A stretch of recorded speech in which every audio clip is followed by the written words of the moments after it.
step up to the plate. Hear that crowd roar, the Angels minor league reports keeping score.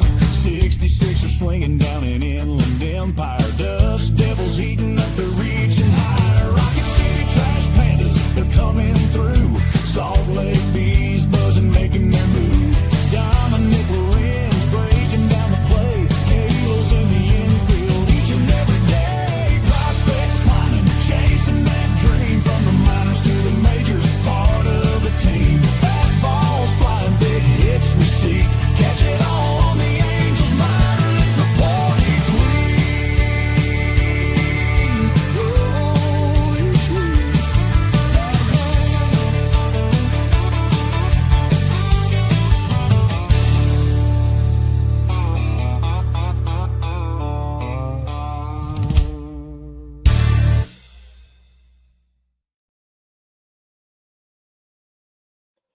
Well. Welcome everybody in to the fourth episode of the Halos in the Infield Minor League Report with yours truly, Dominick Lorenz. We are back after having to miss out last week due to some family things going on. We are back and ready to roll this week. Baseball is now officially back. We know the Angels, as we record this show right now, and you're listening to it on a Tuesday morning, April the 1st. Happy April Fool's Day. This is not a joke.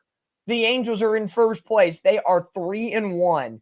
Wow, what a start to the season. Opening day didn't go great, but the pitching has been great for the Angels. So hopefully all of that goodness from the Angels at the top will trickle down through the minor league system as the minor league season has started. One quarter of the Angels minor league system has kicked off with the AAA Salt Lake Bees, which is going to be the primary focus of our show here tonight, as AA Rocket City, High A Tri-City, and Single A Inland Empire will kick off this upcoming Friday, April the 4th. I was hoping that the minor league teams would reveal their rosters here on Monday so we could talk about it here on the show. But of course, it was team photo day, but no one wants to release the official rosters yet. So we're going to have to wait until next week's show to dive into this weekend's matchups. Really look forward into what is to come from these 25-man plus rosters and kind of go on from there. However, Salt Lake Bees, the Angels AAA affiliate, did have games. Their rosters are set. AAA is in full swing.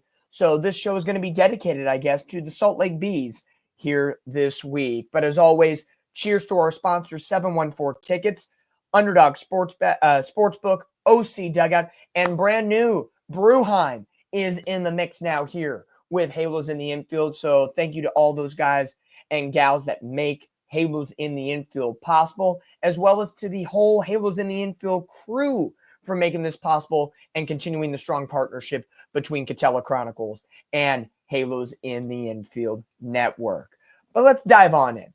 AAA Salt Lake Bees, their season began with a 3-game stretch in El Paso to take on the El Paso Chihuahuas, the San Diego Padres AAA affiliate. And we've talked about this at length, how the AAA level, more importantly, the Pacific Coast League, is an extremely high offensive hitters league. Just like the California League is here in SoCal and NorCal at the A-ball level, you have certain leagues and certain ballparks that are pitcher-friendly, some are more hitter-friendly. Well, when you really focus in on the Pacific Coast League at the AAA level, no matter what ballpark you're going to, I don't care what debate you want to put against me. Those are a hitter-friendly ballparks, and you're going to get high offensive type games.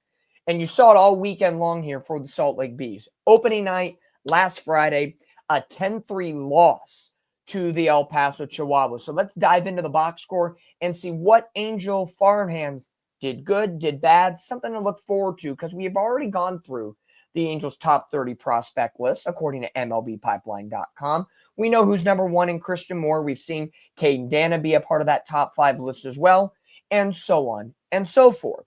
So in that game, it was rough. 10 runs, 13 hits, 1 error for El Paso, 3 runs, 8 hits, 2 errors for the Salt Lake Bees. Starting pitcher on that night on opening day for the Bees was none other than Sean Anderson.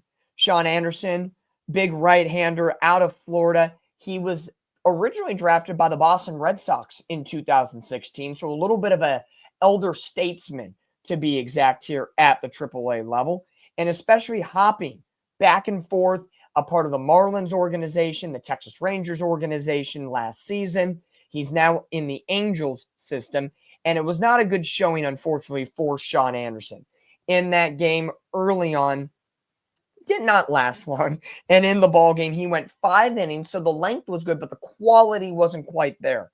4 runs on 6 hits, no walks, 3 strikeouts, and a pair of home runs. His ERA begins at 7.20, but the bullpen was a nightmare for AAA. You have Brogdon coming in. We saw him a little bit at the Angels spring training out in Tempe, Arizona. He goes just a third of an inning, 5 runs on 4 hits, 1 walk. His ERA is at 135. Not a great start. You're going to see a lot of crooked numbers early on because there's not much to draw from early on in the season, regardless of what level you are on, from A-ball to Major League Baseball. But Brogdon not getting off to a great start, giving up 5 runs in a third of an inning. Then you had Briseño, who came in 1 run on 3 hits in an inning and 2/3. So between those two, after 4 runs given up in 5 innings, so you're saying, okay, through 4 innings of this game, or pardon me, through 5 innings, it was a 4-2 game in favor of El Paso.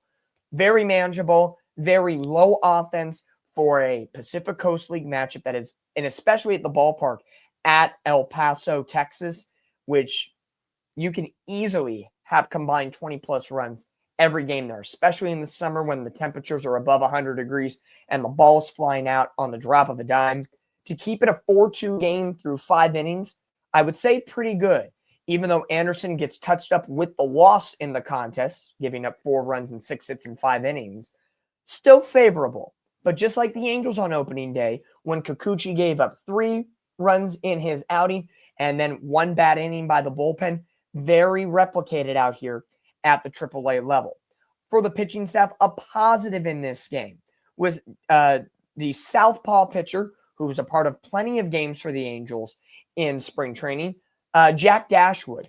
Jack Dashwood comes up with a clean inning of work, and he also puts together a pair of strikeouts. So his ERA will begin at 0. So good work, at least on the back end of the bullpen for Salt Lake. Just too many runs. 1 bad inning after El Paso scores 2 in the second, 1 in the third, 1 in the fifth, 5, that crooked number, in the 6th, and 1 in the 7th. That equates to their 10-run performance. If you look at the scoring summary in the ballgame, Salt Lake got on the board first. They had a lead in the second inning as utility infielder Scott Kingery homered to center field for his first dinger of the year. But then El Paso took it to another level, took a 3-1 lead. Then the Bees got back on the board. Nico Cavadas, a guy that saw some time at the big club last year in that trade from the Boston Red Sox. He's going to be pretty much anchoring down that first base and DH position for the Bees this season. He picked up a bases-loaded walk for his first RBI of the season, 3-2 El Paso. The wheels came off a little bit in the 5th as Trenton Brooks of the Padres organization had 2 home runs in that game. His second gives them a 4-2 lead. Ryan Noda for the Angels affiliate, the Salt Lake Bees, he picked up his first home run of the season to make it 4-3. So a very tight game going into the bottom of the 6th where the wheels fell off. El Paso picked up 5 runs in the frame, led 9-3. And of course, at the end of the day, that's the ball game. Bees didn't score any more runs. Pitching trying to temper it down as much as they possibly could. But 10-3 is the final. The loss goes to Anderson in the ball game. But in the box score, to kind of dig on deeper, you had Cavadas getting a bases-loaded RBI walk, Noda his first home run, Kingery with his first home run, and I'll give some love to Bryce Teodoso out in left field. He picked up a multi-hit game going 2 for 4 with a run scored. So 0-1 to begin the year. You want to flip that page. It's good to celebrate. The Bees are on the board.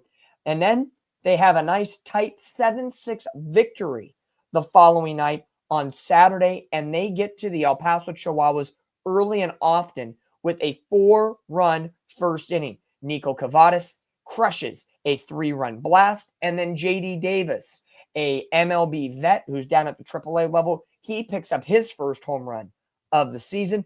4-0 Salt Lake in the first inning of game number 2. And that really set the tone exceptionally well if you're looking at the Bees pitching staff. Bees put out Angel, Chase Silseth to begin this game. And I'll be honest, did not like what I saw from Chase Silseth, who only lasted an inning and 2/3, gave up 2 runs, 2 hits. This is the column that I worry about. He gave up 4 walks in the game with only 1 strikeout. So command was a big issue for Chase Silseth in his first outing of 2025. And we've talked at length with this Angel starting rotation. It has right now the big club, Kikuchi, Hendricks. You had Kachanowicz. Then you throw in Soriano, who had a very productive game, and Tyler Anderson, with Reed Detmers as that 6-man swing guy out of the bullpen. Chase Silseth has been a starter for the Angels in the past. Injuries, other issues have kind of brought him back down to try to rehab and regenerate what he really found a couple seasons ago when, at the time, when the Angels were struggling horribly with Sandoval and Canning and Detmers not finding their way. Silseth was one of the better pitchers amongst that Angels staff at the time, but struggling with command right now, only lasting an inning and 2/3 in his first start of the season. The guy who saved the game on the bump for the Bees, it was the first man out of the bullpen who goes 2 1/3 innings of shutout baseball in Victor Gonzalez. Victor Gonzalez, a 29-year-old from Mexico. He has been in the league for a while at the AAA level. Was with the Yankees organization, the Dodgers organization. Again, that journeyman in the minor league system. He ends up getting the win in this game with 2 1/3 no-hit innings coming right after Chase Silseth. But looking deep into the box score for the Bees, 8 of 9 starters record at least 1 hit in the ballgame. J.D. Davis went 2 for 5 with a pair of RBIs. Lugo, who was incredible in spring training action and really competed with Kyron Paris for that extra utility outfield spot. Matthew Lugo coming on over in the Boston Red Sox trade last year for Luis Garcia. Nico Cavadas being another one of those players, as we mentioned just a moment ago. In that ball game, Lugo goes 2 for 5 with 2 runs scored, and then Nico Cavadas had that big 3-run home run. Then you have the catcher, somebody that you're not going to talk about much probably throughout the season because the Angels are legitimately anchored at the big league ball club with Travis d'Arnaud and Logan O'Hoppe. But Sebastian Rivero in this ballgame for the Bees, he contributes to the 7-run, 10-hit performance with a hit and 2 RBIs himself. So good work overall in a bounce-back game after giving up a crooked inning in game 1 that eventually led to a 10-3 loss. The Bees put up their own crooked inning in the top of the first inning to really set the tone and ease things out in a 7-6 win against the El Paso Chihuahuas. 7 runs, 10 hits, no errors for the Bees. 6 runs, 9 hits, 1 error for the El Paso Chihuahuas. The win went to Gonzalez, the loss went to Kolar, and former Angel Hans Kraus picks up the save in the ballgame. He pitched a clean 9th with 1 strikeout.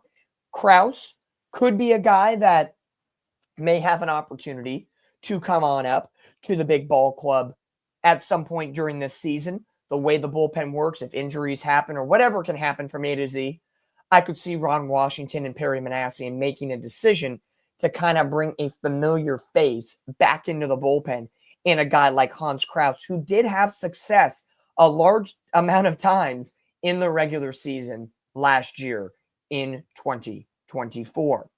So good start right there, 1-1, back to 500 ball. A lot of baseball to be played at the AAA level. It's not like, 2 games is really going to set the tone, so on and so forth. Well, then you got the Sunday. Day baseball in El Paso, and it was another bloodbath in favor of the Padres affiliate. 13-2, El Paso wallops the Bees in this game, and it was not pretty.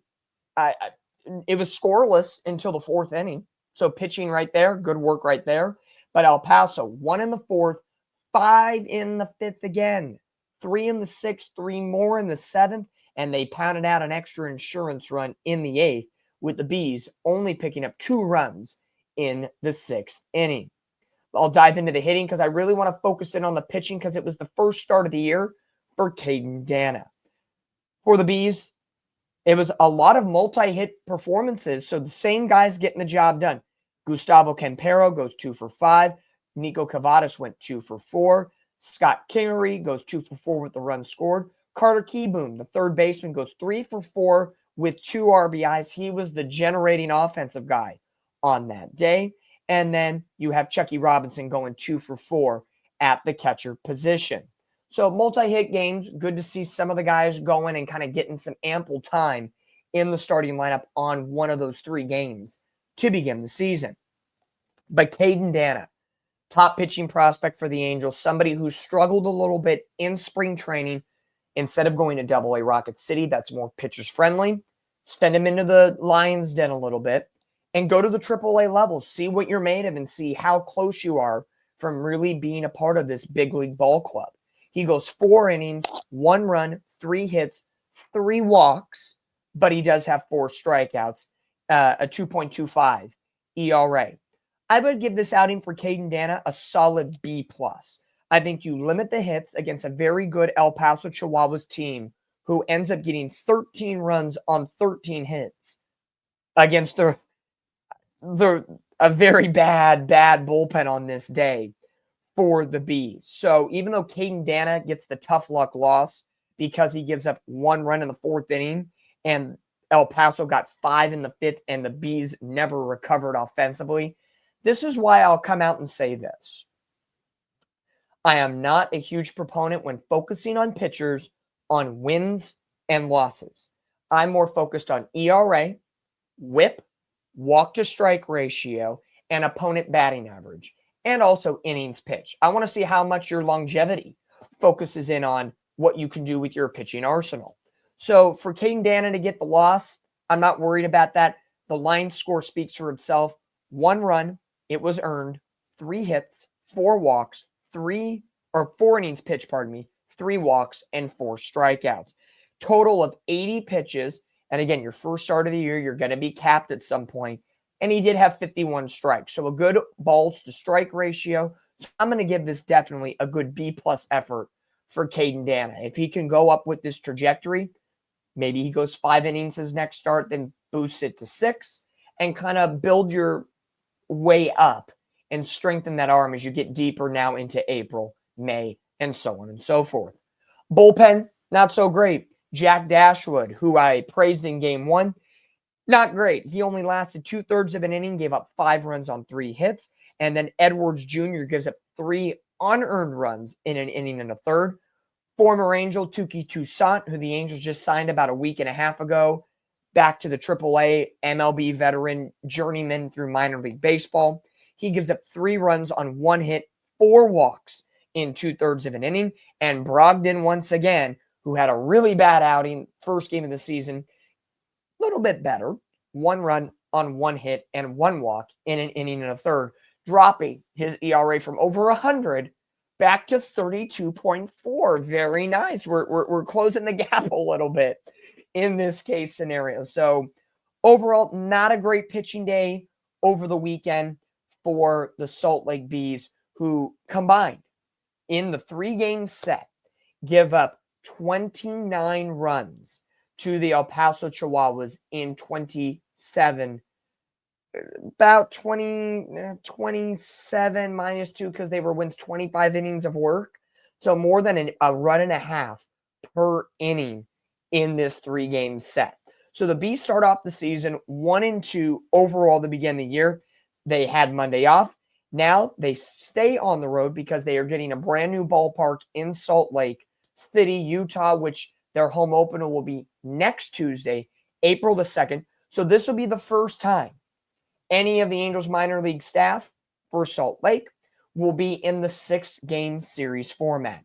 If you guys are new to minor league baseball, this is how it works on a normal situation. You get a Monday off day no matter what. League-wide off day throughout minor league baseball. Then you're either home or away starting Tuesday, and you're playing the same team, same location, 6 consecutive days, Tuesday, Wednesday, Thursday, Friday, Saturday, Sunday, off day Monday, you either travel or stay home, whatever the schedule aligns. So when we come in next week on the Angels Minor League Report here on Angels in the Infield, we will be talking about all the teams. Instead of breaking down game by game, we're going to chunk them and kind of tell you what the scores was of each game, what are the top performers from the week, and kind of give our projections moving forward to the upcoming games. But because Salt Lake was the only team to play this past week, I got the chance to dive on deeper into the box score for each game as Salt Lake drops 2 of 3 to the El Paso Chihuahuas to kick off the 2025 season. But as we'll take a pause here on the show for a moment, because we got to show some love. I love to show love to you, the fans. Like, comment, subscribe to every single episode here on the Angels Minor League Report on the Halos in the Infield Network. What I want you to do is sit back and relax, because we need to give our sponsors some thanks. 714 Tickets, Bruheim, Underdog Sportsbook, and OC Dugout. So let's take a second and enjoy what our sponsors got to give. Brought to you by 714 Tickets in Anaheim, your trusted source for Angels tickets at unbeatable prices with no hidden fees. Whether it's home or away, they've got your seat covered. Visit them at 2424 East Catella Avenue, Anaheim, or online at 714tickets.com. Mention HITI and get 10% off your purchase. And Bruheim, Anaheim's premier craft brewery, pouring fresh, locally brewed beers in a welcoming atmosphere for Angels fans and beer lovers alike. Stop by their tap room at 1931 East Wright Circle, Anaheim, or check them out at bruheim.com. Mention HITI and get 10% off your tab. The OC Dugout, your one-stop shop for officially licensed Angels memorabilia, custom jersey framing, and exclusive autograph signings with your favorite players. Visit them at 1928 East Center Street, Anaheim, or online at theocdugout.com. Support the businesses that support Halos in the Infield.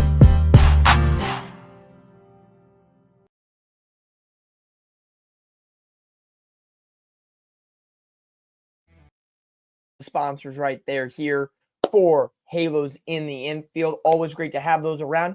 But we got one important one we still got to get to as well. Let me turn it over to our great friend, Mr. Todd Fox. Hey Todd, what are you looking at? I'm looking at the Underdog app sponsored by Halos in the Infield. Actually, you can punch in HITI and get the promo code 20% earnings on your first bet via Underdog, the app. And also, they match 50% up to $1,000 winnings if you place bets. You can put them on players, you can put it on teams. It's a nightly thing. It's so easy to play, but also gamble responsibly. All because of Halos in the Infield and Underdog, the app.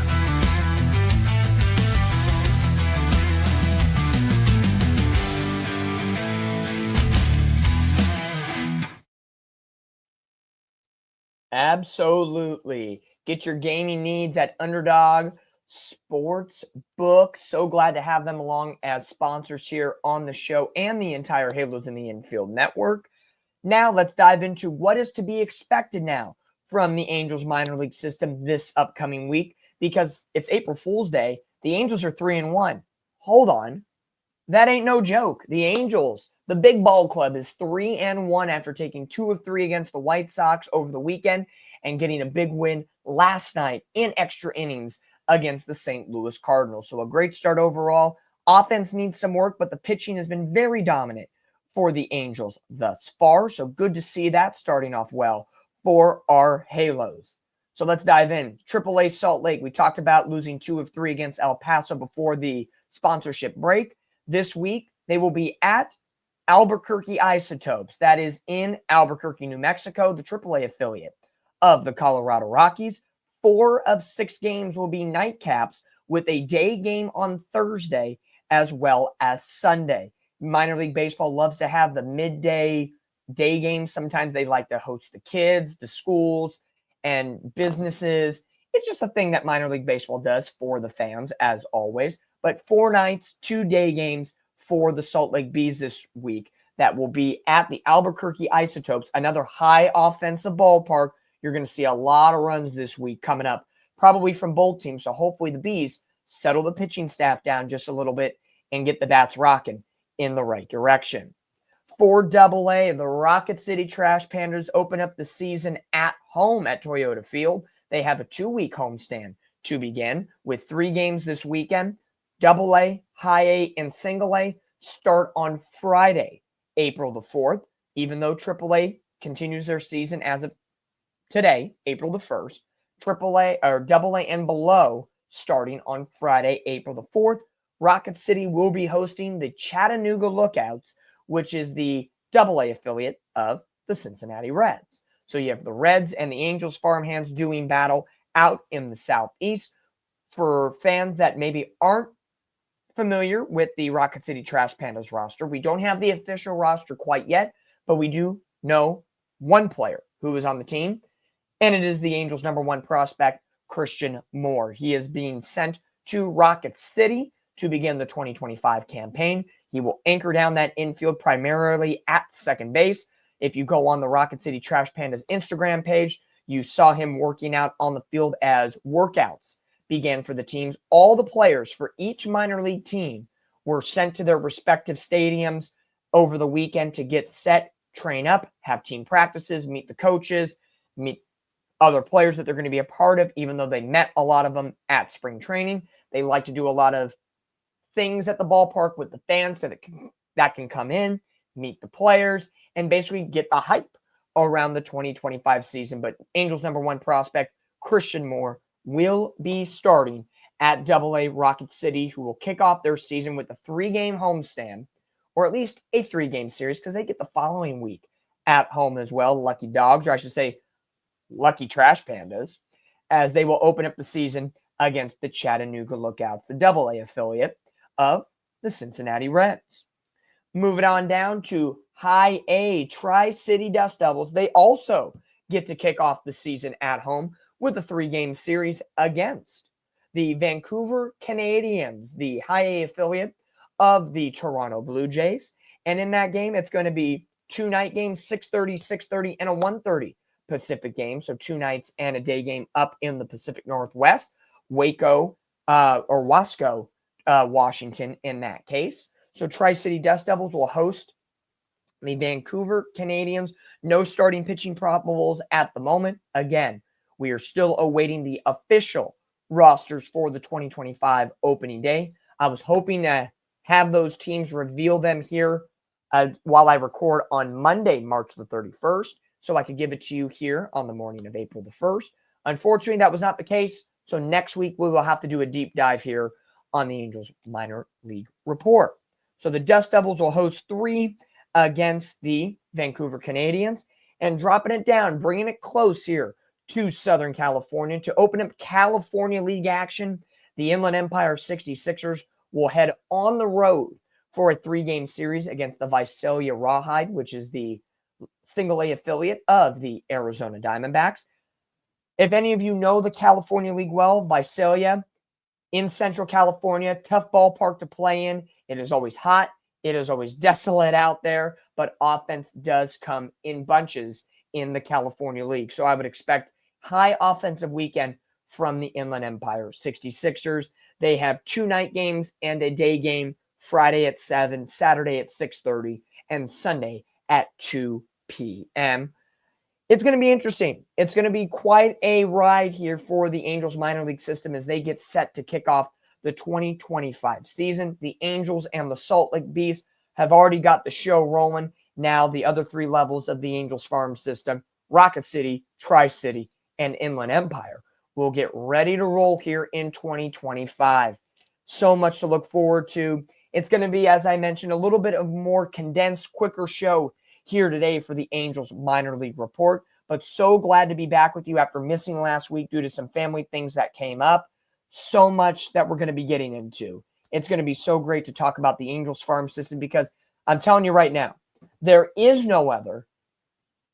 I'll say it again. There is no other show like this on the market that really takes a hard, deep dive into the Angels minor league system. Everybody loves talking about Angels baseball. Of course, I love talking about Angels baseball. Angels are 3-1. What a great start to the season.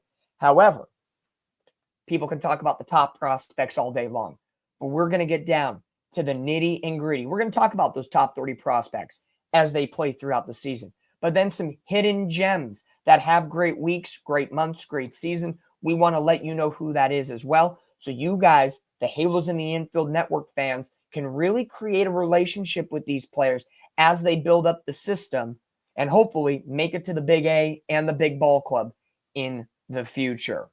But for now, Salt Lake Bees lose 2 of 3 to open up their series against the El Paso Chihuahuas. They will be at Albuquerque for a 6-game series.